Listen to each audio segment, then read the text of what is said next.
De balles sont visibles à l'entrée de l'immeuble. Arrivés à vélo électrique, cagoulés, armés d'une arme automatique, deux assaillants tirent plusieurs fois en direction du hall, à quelques mètres des habitants. D'un coup, on a entendu des coups de balle.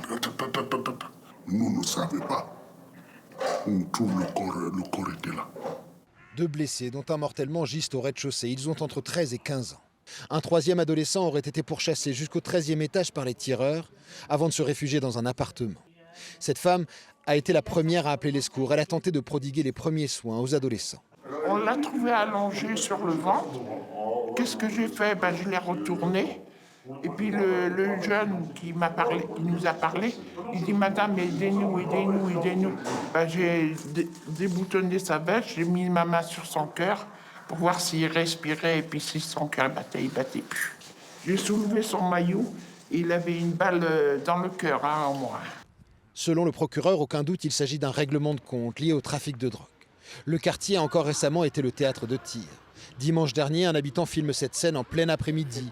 Deux individus s'en prennent à un troisième âgé de 18 ans avant de tirer dans sa direction et le blesser. Les habitants décrivent un quartier gangréné par le trafic. C'est devenu tellement invivable.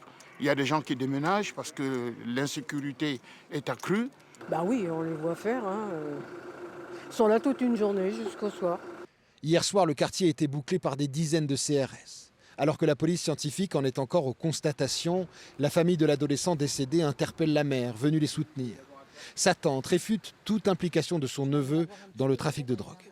Ce n'était pas des délinquants, ce n'était pas un délinquant. Il a juste été là au mauvais moment, au mauvais endroit, c'est tout. Lui, il n'était pas du tout dans ça, il était juste venu rendre visite à un ami. Puis... Depuis 9 h ce matin, une cellule de soutien psychologique est ouverte dans une salle du quartier.